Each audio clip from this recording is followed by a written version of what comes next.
We have a llama corn. Llama corn here for you, brother. Wait, where's the llama corn? I want to see the llama corn. Here's the llama corn, right here. A unicorn of llama corns. You don't see these very often. And that's how we think of you. That's how we think of you. Llama corn? No. I have a llama corn, yeah. My dog picked this out herself with no influence from her two mothers for her birthday last week. I thought it was a unicorn because my wife and I love unicorns. So we have that affinity together. And when we got to the cash register, the guy was like, "Do you want me to put the llama in the bag?" And I looked at it and I was like, "Yep, that's a llama. That is not a unicorn." So we brought that for... It's our mascot now. Yes, yeah. But I think we're good. Are we good to go? We're excited. So, Vu, and you have 45 minutes, hard 45, right? No, I have about, let me see. I think I have about an hour. Okay, this is cool. This is great. So my name is Ron, and this is Marybeth Campbell. I founded Legendary Legacies, and me and Marybeth put together this podcast, Ripple Effect. As our partnership developed, we just started thinking about intersections completely in the ecosystem of philanthropy. We're both on the Greater Worcester Community Foundation board. She runs a community action council. I started a grassroots nonprofit from nothing. And so now we're all in these spaces and trying to help people. And we listen to NonprofitAF all the time. We follow you. And we created a list of people that we wanted to have on the podcast. And there was a list. And there were people we can definitely get. And then there were some people yeah. And then there were people that were way out here, kind of like a llama corn. And we were we're not sure if we could find that. And I said, I'm going to message Vu on LinkedIn. And so part of Marybeth wanted to know, what made you say yes to two strangers, could have had a podcast about anything, to jump on and talk to us? This could be a wild ride. Hopefully it will be. I think Ron's message was very compelling. Anyone who takes that much time to be creative in their approach is great. Because I get a lot of invitations Vu, we do this, and this is our target audience, and which is fine. But reading Ron's message, I was like, oh, these two have a great sense of humor, and this is exactly the type of conversation I want to get into. Plus, I was trying to avoid work. That's why we're doing this too, actually. Right. I talk about the podcast to my staff and they're like, moving on. Yes. Well, we're super excited to have you and so glad to have this time just to talk about your work and the things that you talk about. I think a lot of the themes that Ron and I have talked about through the course of the episodes we've been filming and just our relationship, from the points of excitement to wanting to be innovative to lead in many ways, but also the frustrations that we face with our various size organizations. Your writing and your work and what you talk about has, for me, and I think for Ron too, just been so validating. Therapeutic outlet, the satirical outlet, man. That's I want to say that stuff. Yeah, the humor behind it also, because we can't take ourselves, we take the work seriously, but can't take ourselves too seriously.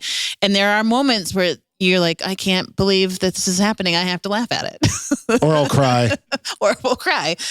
So you've just been a really excellent voice, and in some ways our own Jiminy Cricket of the things that have been frustrated and thinking about for so long, and that now we're talking about. You've been talking about this, at least with NonprofitAF, for 10 years, but I'm certain well before that.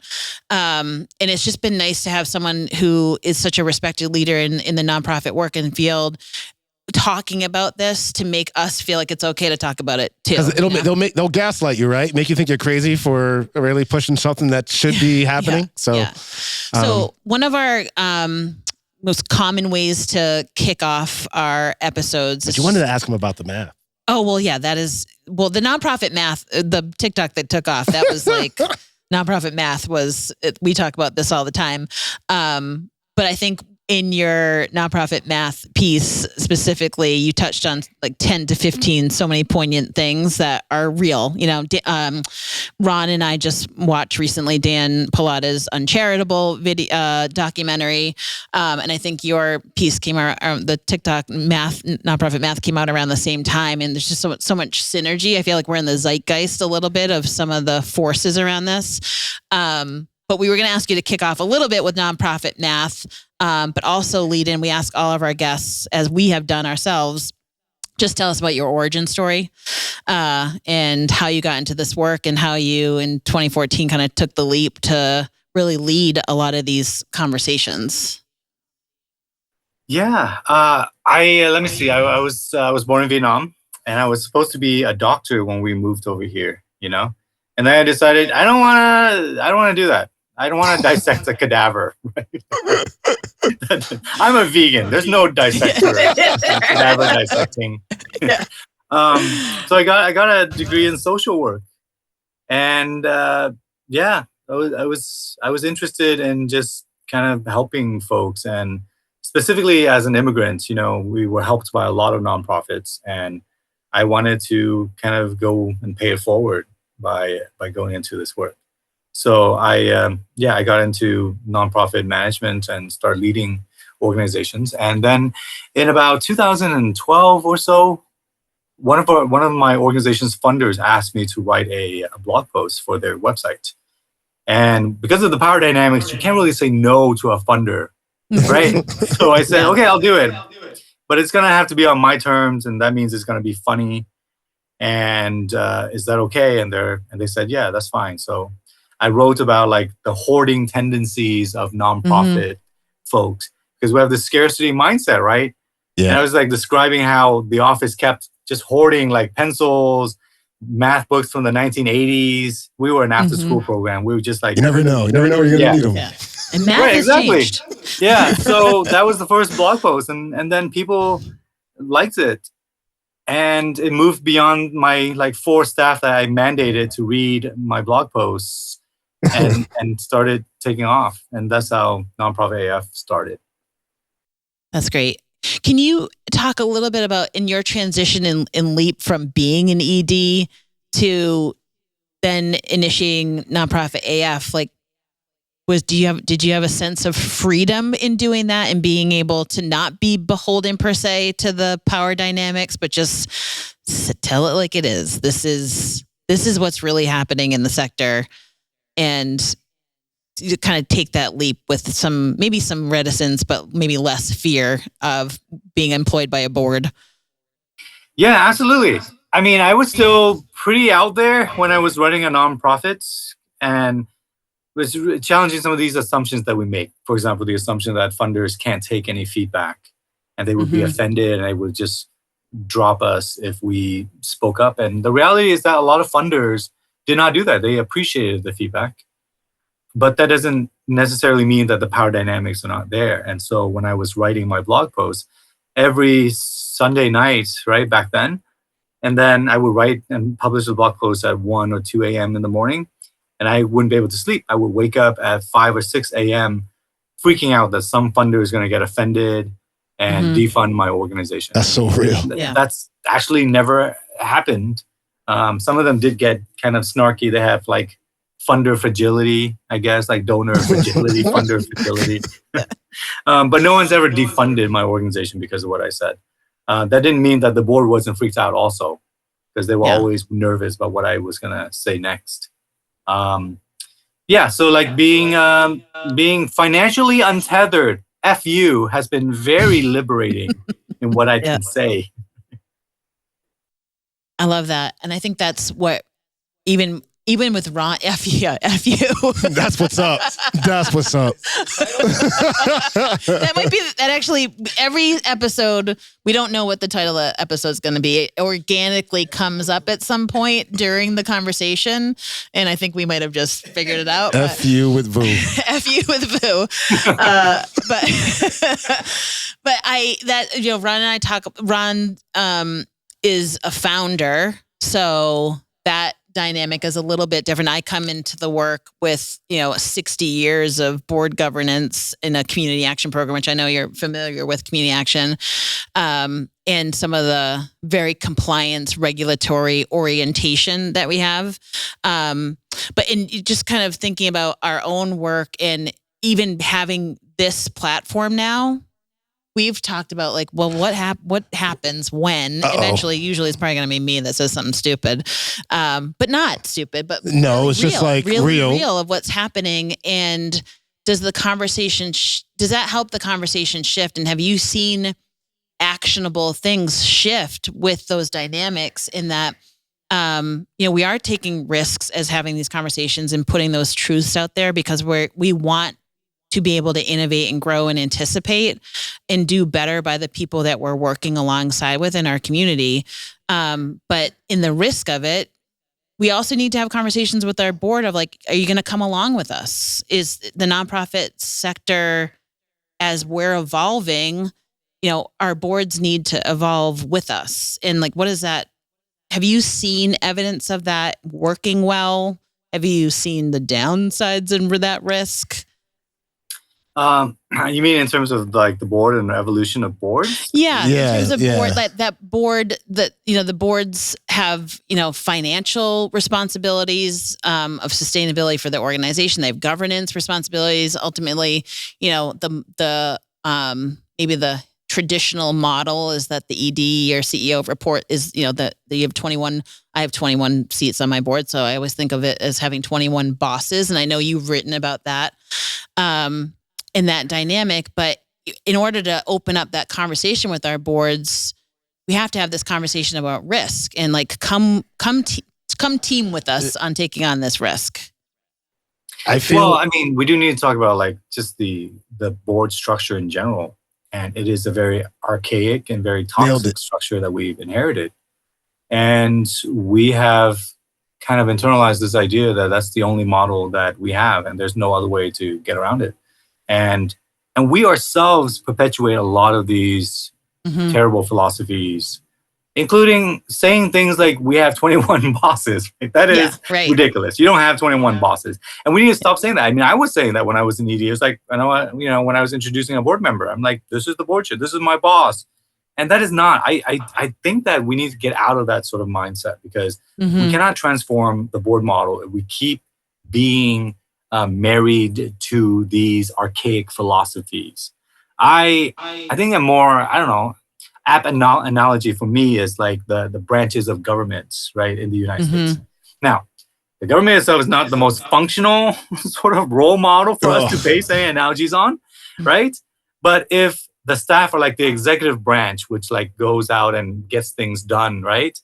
Then maybe the board is like a combination of the legislative and the judiciary branch. But that doesn't mean that the Supreme Court and the senators and congresspeople are the bosses of the president. They're not, right? Yeah. There's a check and balance that goes on with these branches. No one is the boss of the other one. It is a check and balance. And that's kind of why we need to stop saying it like, oh, I have 21 bosses. They are not your boss. They are there as a function, as a governing function for your organization. And so if we can get out of that sort of mindset, then we can start thinking about other things that we've just internalized. Like things that we just take for granted. Using Robert's rules, for example. Like, who is Robert? Why are we using his rules? Right. Robert was like this dude, Henry Martin Roberts, who in 1876 took the U.S. Congress parliamentary procedures and converted them into like compiled them into a book. That's where Robert's rules come from. So this was 145 years ago. Why are we still using the rules that were made 145 years ago? I like to think of that as like Robert's rules, like Taco Tuesday. It's like a suggestion. Okay? You can have tacos on Tuesdays, but you don't have to. There's no legal requirement for you to eat tacos on Tuesdays. You can eat them on Wednesday.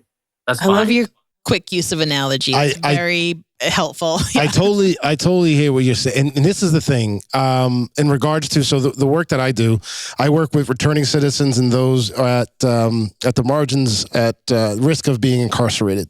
And I'm sure this is everywhere, but two things that I'm bringing up there is working with that culture is that we don't have time to play the games that government and structures play. right? Like, I get it, but bureaucracy doesn't work there.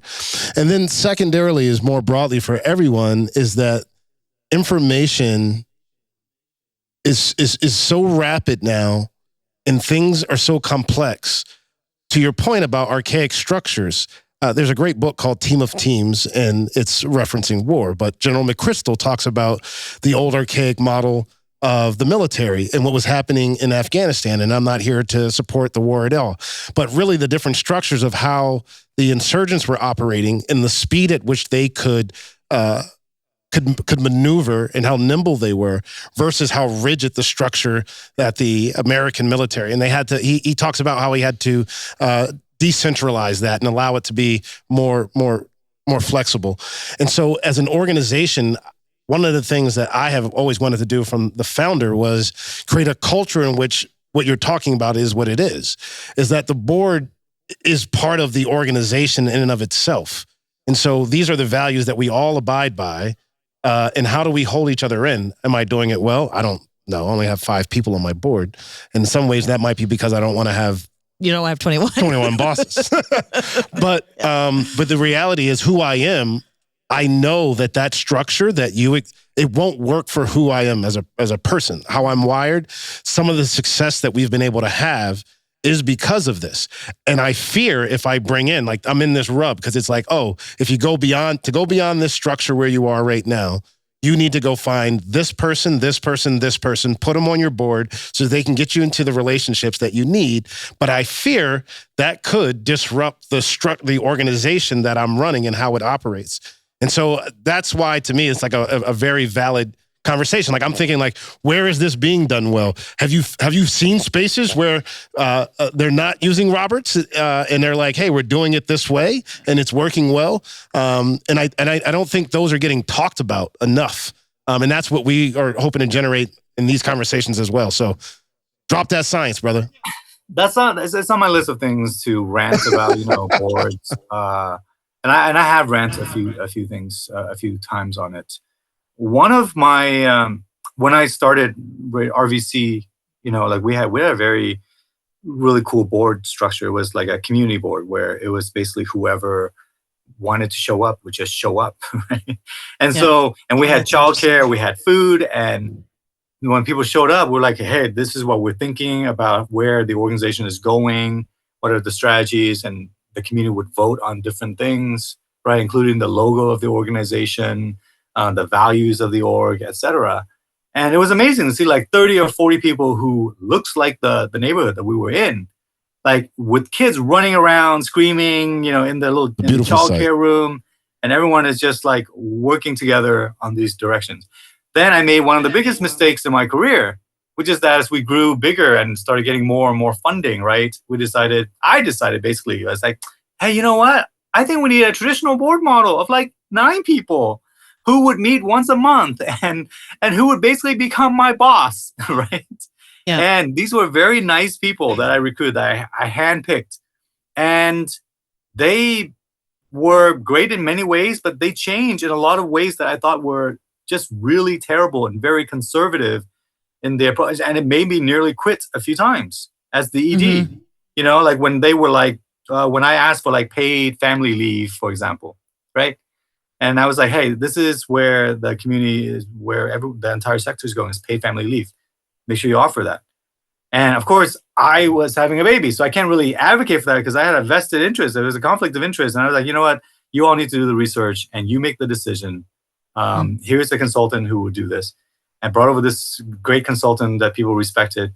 And then the board came back and was like, sorry, we can't give you any paid leave, and we can't give anyone paid leave. And we're not sure how much unpaid leave we can give people either. So and I was like, you know what? Do you want? How about I just get 365 days of unpaid leave? Okay?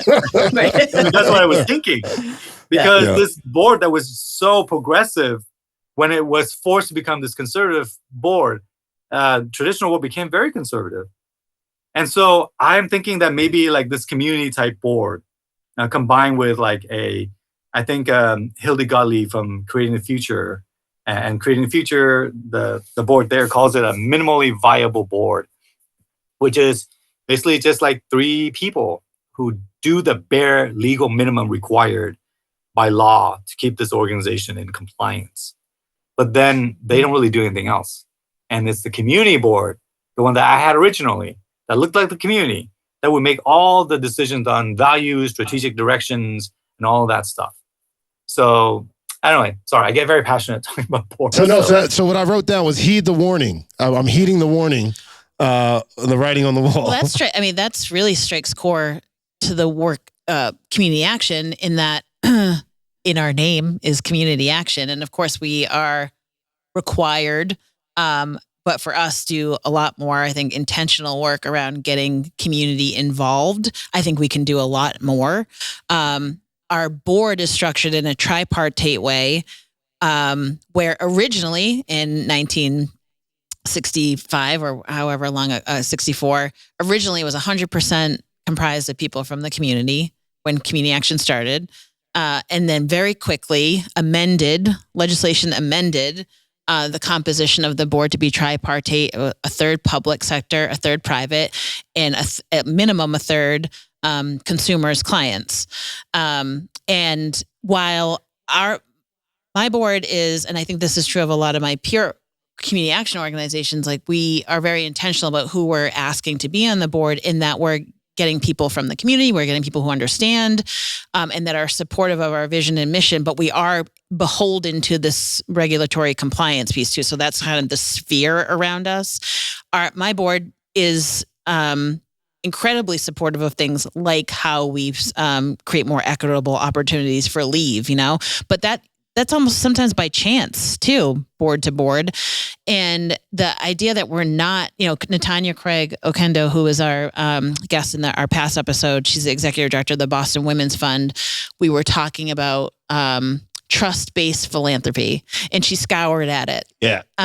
Appropriately and very validly, and followed with, it was trust-based when white people were giving white people money. And it really ought to be more equitably included of respect-based philanthropy, of who we're centering the voice in. And I think that's really what we're trying to do in our conversations through what we did together, and ripple that out into the community. But in the metaphors that we are using thoroughly today, and a lot of your writing, I think moving that ship and turning that ship is exhausting. Yeah. But I'd love to know, the example that you just gave of creating a future. I'd love to find out more about that and figure out how do you leap to that risk? But then we're also, we have to have conversation where community action is like 98% federally funded or publicly funded. So that ship has even heavier anchors on it. Oh man. Towing that line. Government. Yeah. Yeah. So it makes it a little more challenging, but that's where, I guess that's my long-winded way of getting to the question of, in the dynamics of boards and funding, do you see it as in the publicly funded realm, the majority publicly funded realm, is it less possible to be able to do that versus the philanthropic funded realm in terms of where the risk and movement can happen? Well, I think all of this shit is made up. Okay, like we. Yeah. Okay. Very good. Yeah. Okay. Great. Okay. This is why we've asked you to come on. Yes. Yeah. All these rules, we made them up. Other people made them up, and we just kind of passed them on, and we just assume like that's what it is. Like, I mean, think about like public funding. I think about how burdensome they are. These grants and these requirements, and my organization. I think one of our partner organizations in this alliance model, like they were like, oh, this county funder, they require a quarterly report for this grant. Mm-hmm. And they were like, what is the point of a quarterly report? We don't even have any information to give to them every quarter. But then other people were like, well, yeah, but they're a county funder. It's government funding. There's nothing we can do. We just have to put up with it because it's bureaucratic by nature. And my team were like, no. Like, let's go talk to them. So we talked to the county rep and said, this is burdensome. This makes no sense. And they changed it to annual reports. So we had to get out of this assumption that because certain types of funding are certain ways or whatever, why are they that certain way? We need to really just like challenge all of these things And I've been on this like path to like help people to reimagine the sector. And it has been amazing just how entrenched many of these philosophies we have are. Mm-hmm. And we do not think about it. They are just like deeply buried. We just go, you know, we just use it. We don't think much about it at all. Yeah. In the crutch of that, you know, what you just reminded me of is the conversation we had with the Capacity Collective, which is based in Seattle. Are they based in Seattle? They're out there. Yep. And Washington. in that same vein, talking about data, not just reports, but the data collection too, and the black hole of data that never gets back to you, that you're required to report, that has no value to really anything you're doing. But that same approach of like going and saying, can we do it this way instead of the way you're asking us to do it? And that there has been some flexibility created there. But to your point, we're entrenched in the conditioned not to ask. So then, well, yeah, we are, and we've been trained to not ask and to just put up with stuff because of the power dynamics, you know, and we to the point where we just accept it as inevitable and unmutable. For example, I talk about grants proposals, you know, like all the grant writing, trust-based philanthropy, and other movements have been trying to like get people to streamline the grant application process and so on, so that it's less burdensome. And I'm like, why is there the assumption that grant proposals are in any way legitimate at all? Like, why does that make any sense? That nonprofits have to each write a grant proposal, right? And a special snowflake grant proposal for every funder. That makes zero sense. Can you imagine like a food pantry going to hungry families and saying, hey, hungry families, we know that you're very hungry, but we only have so much food to give to you because we're only giving out 5% of our food. We're saving 95% of the food in our endowment for future famine. So we only have so much food to give you. So what we're going to do to make sure this is fair is to have each of you hungry families write an essay about how hungry you and your families are. And whoever writes the best essays based on our word count and character limits, then we're going to give the food to those families. Like, how the hell is that fair? How does that make any sense? But isn't that what funding, like grant writing is, right? Yes. It should not be the responsibility of the hungry families to prove that they are hungry, because the ones that are probably most food insecure are probably not the ones who can write the best essays in the first place. Yeah. It's the same with grant writing.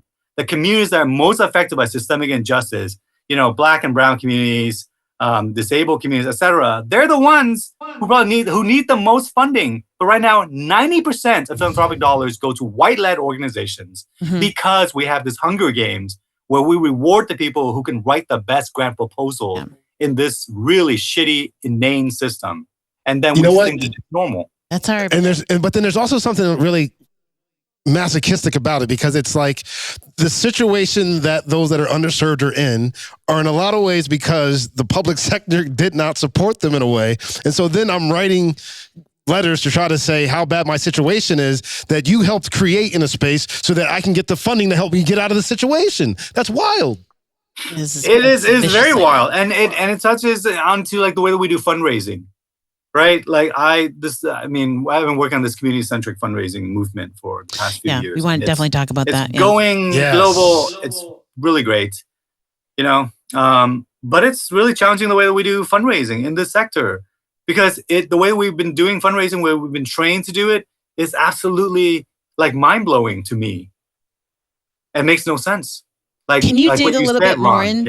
Yeah, sorry, I don't want to interrupt you. But we definitely want to dig more into the community-centric fundraising. If you can talk a little bit. Yeah, kind of the core principles. Yeah. So community-centric fundraising, CCF, was started by like a group of fundraisers of color who were like, hey, let's meet, because the way we're doing fundraising is terrible. It is basically centering rich, mostly white donors, making them feel really good about themselves so they can avoid thinking about systemic issues that cause all these problems that we're now like asking them for money to help solve, right? We don't ask donors to think about like where their wealth came from. And a lot of wealth in this country are built on like 5 inequitable means, like slavery, stolen indigenous land, worker exploitation, environmental degradation, and tax avoidance, also imperialism and colonialism, right? A lot of wealth have been built on a combination of these things. But we don't ask our donors to think about that. we've been told that we should be grateful and to treat them like heroes and to play the Hunger Games the best way that we can with one another. That's how fundraising has been. And so CCF is about, no, actually, let's ground our fundraising in racial and economic justice. And that means talking to our donors about how they acquired their wealth. And maybe, they can give out $100 or $1,000, but perhaps it would be better if they just paid more taxes, right? And do some reparation for stolen indigenous land and slavery and other things. And that is how we would get towards equity and justice. So what you were saying, Ron, about like the system, it's ridiculous. Ask people to compete in this Hunger Games when it's the system that caused the Hunger Games and the inequity in the first place. This harkens a little bit around some early components of our partnership that we didn't delve too much into here, and people listening, hopefully they've been listening. Millions of fans have heard us talk a little bit about. I think it's worth just bringing up the basic components because I am a white leader of a large organization in the community where we serve and partner. I'm trying to move away from the vernacular of serve and more like partner with. Ron at the time had started his nonprofit, but was also an employee of this organization. Valiant attempt to try to keep him here as an employee, but his passion was realized and really spun out. So if she had 21, I had 22 because she was my boss too. Yeah, a little bit, yeah. But without belaboring all the details, we ended up subcontracting through a state-funded grant with Legendary Legacies that didn't have a lot of cash flow startup. Right. So we were able to create a little bit of flexibility there. And that there's a lot more components to it. But the dynamics was that prior to my arrival, the agency got the benefit of this grant, mostly because there was some blind trust because of relationships between the city and my predecessor. Not so much based on experience per se and knowledge, skills, and abilities at the programmatic level relative to this particular work, but just the benefit of having a relationship. And so we got this organization got the grant in the lead of it. We've since, because of my own learning and admirably and not typical, try to be part of the ecosystem in a more equitable way that we're trying to get out of the way in these situations. But that's kind of how our relationship started. And Ron kept saying like, we have to talk about it. And I was like, I don't know what you want to talk about. And now we have a podcast. I don't know, but I don't know how the reason to talk about it, Vu, was that it was outside the lines. It wasn't what typically happens, right? Like I'm going to take this money and help a grassroots nonprofit start up underneath me when I could box them out and then take over this service and do it okay, but not with the fidelity that I know that they could. And we see a lot of times that those organizations get ate up, right? Just like in the court on the for-profit side. Boom. Why don't you just come and I'll envelop you here? I had one friend tell me if they can't beat you, they just offer you a job. And so the reality of being in that space and for her to say, you know what? What's better off overall for the community that's being served through this is probably this decision. And so that's where, I was just thinking about this driving over. I just left the meeting. Was at some point, even systems, and this is where it really scares me about even the work as I grow and it excites me about CCF, is that as much as I've been doing this, it's like at some point, the thing grows to a point where it exists just to maintain itself. And so how do I avoid developing, or is there an avoidance of the entity now's main focus is just keeping itself alive and the secondary goal is trying to address the issue? That's a fear.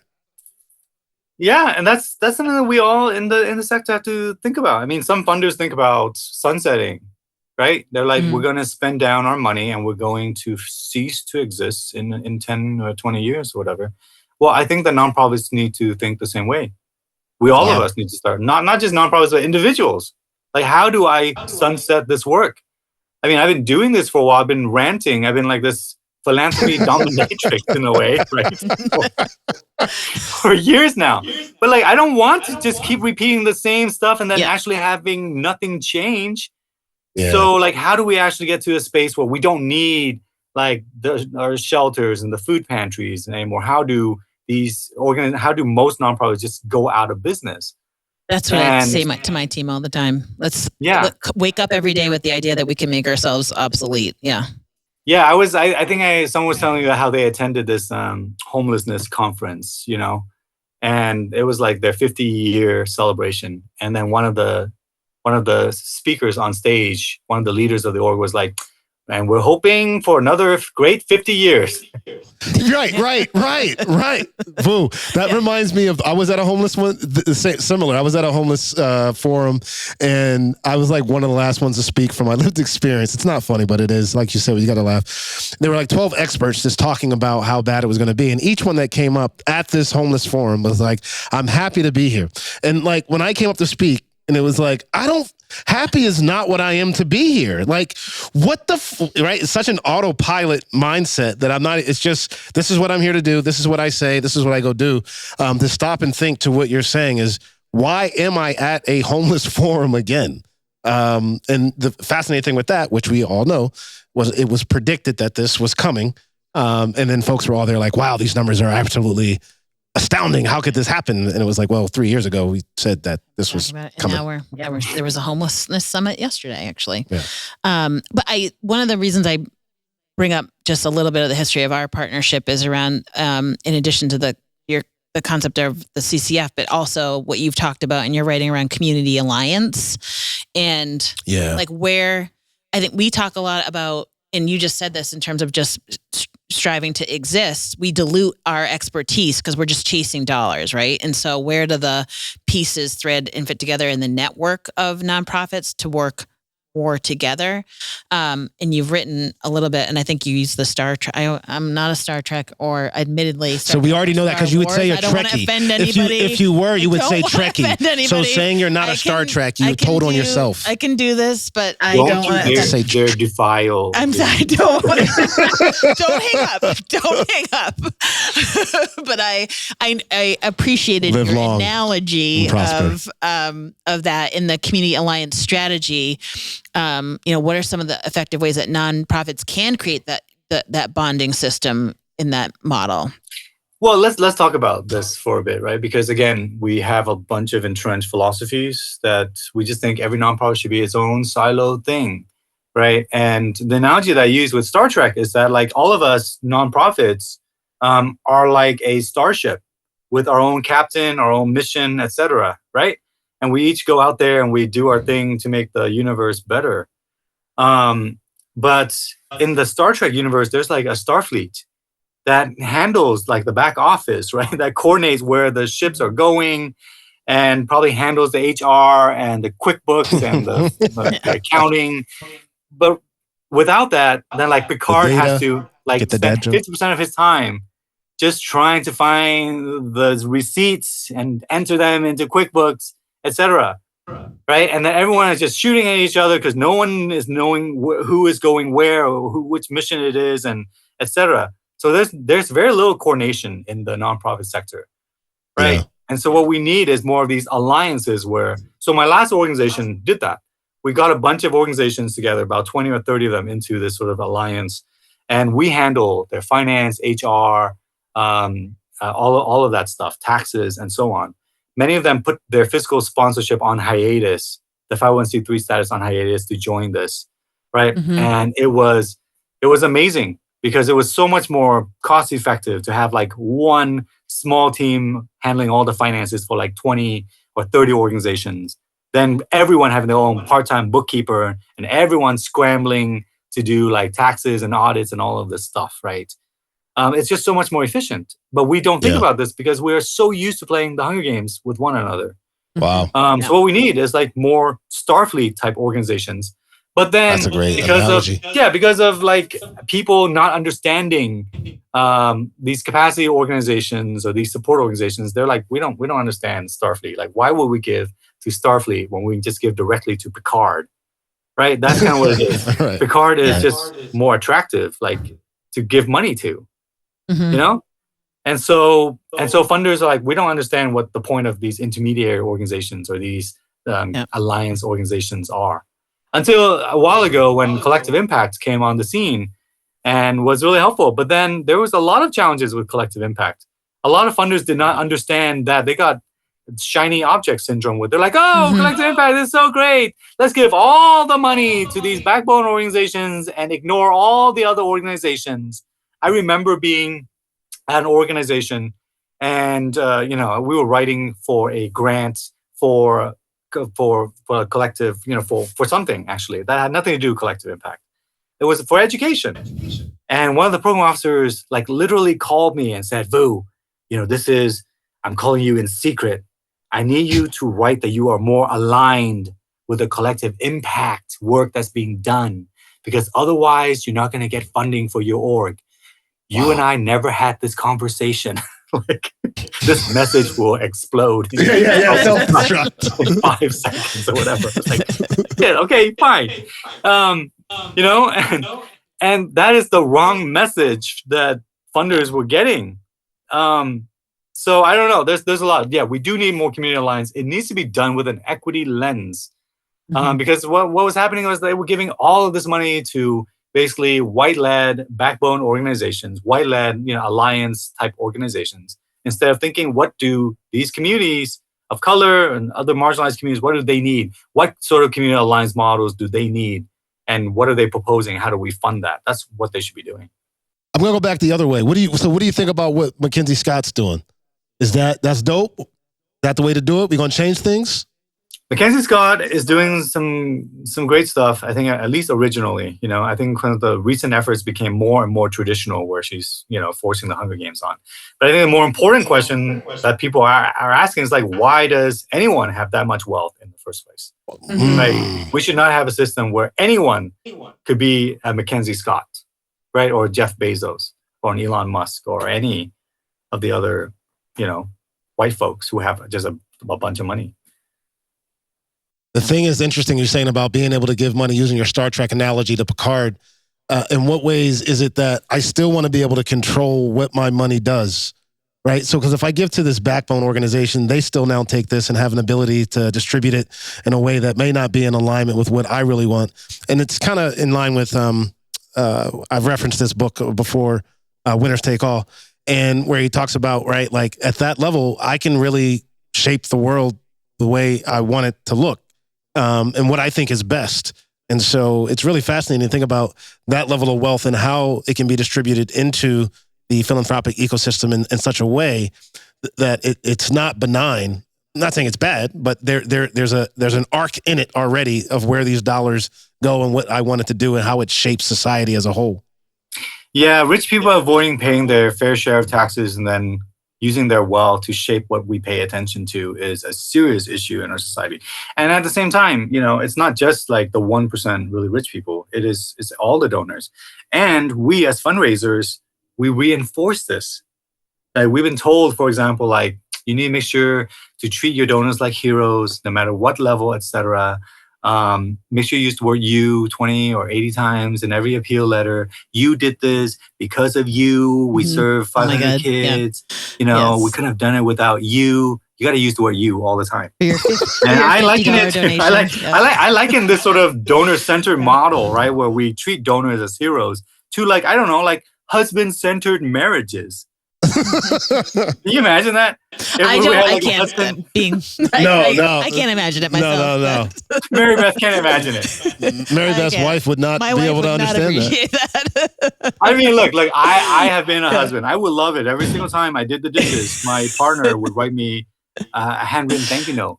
Oh my gosh, that would be because of you washing the dishes today. Our family is stronger. Like the children and I are better off because of. I mean, dishes can make or break things sometimes. Yeah, but like, imagine if that happened. Yeah, I'd be more likely to do the dishes if I got. But is that like what is equitable? Is that what a good partnership should look like? Are we reinforcing the right thing? If we're going to be a partner with our donors and our funders in solving these inequitable issues, then we should be partners. And partners can't just be like one partner constantly being a sycophant, chasing after the other one, thanking them all the time. Yeah, we were going to talk a little bit about that, the sycophant piece, especially where both that it contributes to diluting mission and mission creep. But I also wondered, you've talked a lot about, or written about toxic self-marginalization, and particularly with BIPOC leaders, like where does that, and I know that's from more of a leader standpoint and they sort of in the workplace and what that brings to it, but in the funder space and role of how we as nonprofits are sycophants to funders, is there alignment or synergy in the crossover that concept of toxic self-marginalization, in particular with BIPOC-led organizations? Well, I mean, toxic. Thanks for bringing this up because no one ever asks me to talk about toxic self-marginalization. That's why you're on the ripple effect. Why, we got two nerds over here. I mean, it's basically that because after years of conditioning, we start identifying with being marginalized, right? Mm-hmm. And in some ways, we're in this comfort zone when we are oppressed, right? Because we're so used to being oppressed that it's really hard to imagine. I think another word, I guess, would be like learned helplessness, right? That's what psychologists would use. We have like learned helplessness around things. But for us, like, so we then marginalize ourselves when we have opportunities to move beyond these oppressive systems. We still are like, no, sorry, I'm more comfortable unconsciously in this space, so I'm going to stay there. And that can be very toxic. And yeah, it does affect how we do fundraising because we start thinking about how do we treat donors. You know, we like being in this space where they have a lot of power over us because it's comfortable for us when donors have the upper hand because we're so used to being in that situation. And that's not good. Yeah. I think about that even, so you think of that on the system level as you just described, but it's also fascinating to think about it in the context of the people that we serve. Being used to, this is just how it is. Like I'm used to being marginal. And I think about a lot of the men that I work with that are coming out of incarceration, as we call it, being institutionalized. I'm more comfortable being inside this carceral system than I am on my own because I've been so conditioned to operate this way that it's safer for me to be in this space than to really be out here is so unknown and so uncomfortable for me. So even as you're like talking about that, it's like the streams of how this perpetuates even down to that individual level is profound. Absolutely. And we don't talk enough about it. And I think we have to be in this space where we don't like kind of victim blame people, right? Because the systems are designed to create this sort of mental effect on people where it's hard for us and sometimes to like imagine a different reality. You know, like I think about defunding the police, for example, and some people are just so bought in that there's no way we can change that system. We're just going to know that's just terrible to try to even change it in the first place. And you look at like city budgets, like I look at like city budgets where it's like literally 20 or 30 times more than that's being spent on education or housing or homelessness. And I think about like, if I were writing a dystopian novel, I would put that budget in there, right? It's like, that's dystopian. But for many people, that's just normal and they're comfortable in that space. So then when you say things like, we need to defund the police, we got to start moving the budget to education and housing, homelessness, and all this stuff, civic engagement, and so on. People are very uncomfortable because they are unable to sort of imagine that reality. There's also, I think there's a factor of the scarcity mindset in that too, in that I have not read the book fully, but Poverty by America and Matt Garrison's writing on how much money doesn't actually filter to the pockets of people, right? And that there's so much money out there. I'm not even including philanthropic dollars and wealth, but public funds in the comparison of military budgets, which actually isn't as big maybe as some of the public benefit budgets, but only 22 cents on the dollar get into the pockets of people. And that whether you are a proponent of defund the police or not, as in comparing it to investment in education or housing and homelessness, it's still a scarcity mindset that there isn't. We're still fighting. We're still talking about fighting the pie over the pie and the piece of pie. Instead of saying like, well, wait a minute, there's actually a ton of resources out there that aren't filtering through. They're getting stuck somewhere that aren't getting to people. Yeah, endowments, donor advice funds. Yeah, there's tons of places. There's like over $1 trillion just sitting there in endowments and donor advice funds. Yeah. Yeah, and it's funny, I came from, before I came to this job, I worked in philanthropy at the Boston Foundation, and we always talk about endowments as muscle, keeping the meat in the muscle. Now I was always like, there's so much money in there. Why aren't we taking more of it to solve more of these problems? Like, do you need that big of a muscle? Or is this creatine? What's happening here? Like, why is the muscle so big? Performance enhancing. Yeah, the performance enhancing muscles work.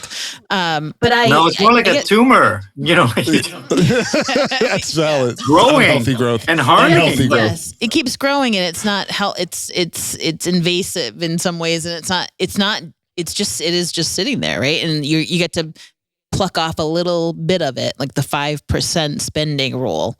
5%, really? Like 100% of people out here need it. Like, what does that mean? Yeah. And what galls me is that 5% includes like the CEO and the staff salary, any of their expenses in running the foundation. Valid. Yeah. If they decide to just hire Kenny Loggins, to play at their concert, that can count towards the 5%.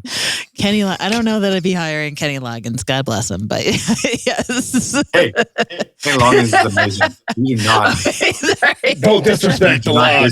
Bruce Hornsby? Maybe Bruce Hornsby? I don't know. Well, I'll tell you both. I don't know. So Vu, you danger zone here. Okay. I've really stepped in it twice. So yeah, Star Trek and you're a dad. You're a dad. So there's no doubt that you have dad jokes, bro. So one of the things we do, I even threw one in there. You didn't catch it. We were talking when you were talking about Star Trek. I said we also want to manage the data, but boom. But I didn't pick up on it either because I have no idea what you're talking about. Yeah, it's very subtle here, Ron. Okay. Very, very subtle. But so we can't let you get off here. You got to give us one, man. What's your best dad joke? What joke are we taking with us? Oh, philanthropy related. Absolutely. Anything you want, man. Why did the foundation trustees cryogenically freeze their brains? Oh my gosh, what? Foundation trustee cry. This sounds so like they could exist in pituitary. Only the nerds, like philanthropy nerds. Perpetuity. That's good. I like that. Yeah. I like that. Before we, because that was our quick hour is always our quick hour. But before we, there's two things. One is for all of our listeners. I think NonprofitAF as a platform is just, if there's any nonprofit leader, anyone tap in looking for a place to feel like where your frustrations are being validated in ideas, is NonprofitAF. So go there, donate. There's a donate button right there. And he said he's not going to be doing it forever. So go check it out. Yeah, check it out in perpetuity and with the other one. Pituitary. Thank you. Pituitary perpetuity. But what's in your queue that you're writing about? What are the things that are swarming around in your 2 a.m. to 5 a.m. mind right now that you're writing about? 400 topics that are swirling around in there. Anything that you're planning on publishing soon that we should make sure we're looking out for?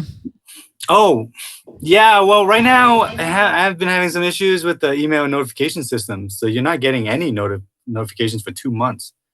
So but there's been a blog post every single week over the past 2 months, but no one's been reading them.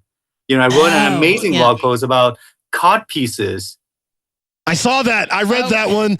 They're phenomenal. I now know what cod pieces are. A tremendous piece of attire, and I totally agree that they should be brought back. They're obnoxious, and the fact that they were a thing, and that now I know about them, I'm so excited about cod pieces. You've threatened to wear wigs before. So I've worn a pirate shirt. I might show up with a cod piece. He got the puffy shirt. We both wore Seinfeld puffy shirts. I was not on purpose. His was on research purpose. Cod piece. Great. Things need to get phased out. It's a great piece. I read it. Thank you, Ron. You were one of the Ron got the notification loudly. Yes. Are there other things you're working on that you should make sure is on our radar? I don't know. I mean, I think I want to do more of these little videos, like the reels and so on, right? Yeah. The nonprofit math video went far beyond anything I could imagine, actually. Amazing. And so I'm hoping to do more of this, more creative. As long as they don't ban TikTok, right? Yeah, that can happen. Yeah. Oh, other platforms. Yeah, that's exactly what our government needs to do right now. Should focus on right now. Is to ban their most popular platform. Yeah. Yeah. We might need a part 2 for us to rant about that and some other. Well, yeah, we'd love to have you back. We'll take you up on part 2 for sure, because we're evolving in our own roles, but also in our conversations. There's so many. This is the 12th episode that we've filmed. When you come back, we'll have a backdrop next time. It'll look real official. It won't just be these fluorescent lights that make you feel like we're in some sort of in a spaceship. Yeah, I was gonna say like tortured place. Yes, in a spaceship with cod pieces. Yes, yeah. But some of the things that you write about that we've talked about here today are real threads to a lot of pieces of conversations that we've had with a lot of great guests. So we just appreciate that you took the chance and risk to talk to 2 people from Worcester, Massachusetts, and nonprofit leaders kind of vulnerably making our way through all of this and talking about it out loud. And appreciate that you've been a voice for the sector too. So just thanks for all your work, and we'll definitely be talking about 2.0 too. Keep going, man. Appreciate you. Yeah, and F you. Financially untethered. Yeah. Yeah. All right. Thank you, Ron. Yeah, really. Thanks so much for your time. It was really great to chat with you. Absolutely. Great to meet with you and talk with you, Vu. We're going to follow. We'll make sure you get, when the unlisted link is ready, if you like to view yourself, we'll make sure you get that. So,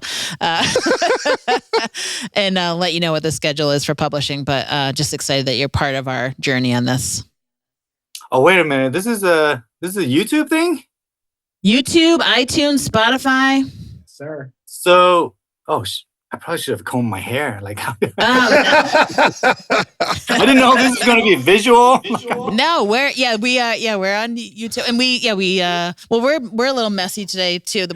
We move around into different places, but yeah, there's no judgment in you should see some of the things Ron's wearing. So what does that mean? So your puffy shirt, shirt, and I've made some terrible attire choices. So. One day she came in, it was downpour, torrential. Yeah. And I thought she had on 80s two-tone jeans, but the front were just soaked in. I mean, I would still wear 80s two-tone jeans. Acid wash?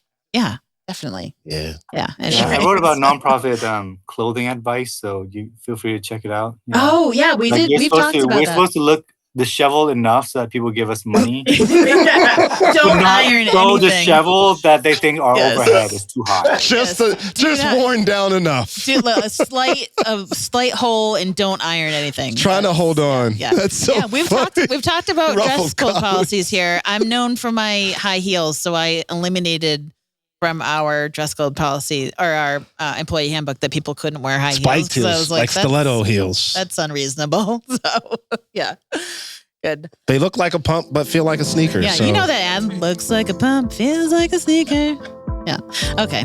Well, Vu, thank you so much for now putting up with us at this point. An hour is about all we got, Vu. Yeah. You're awesome. Thank you so much for joining us.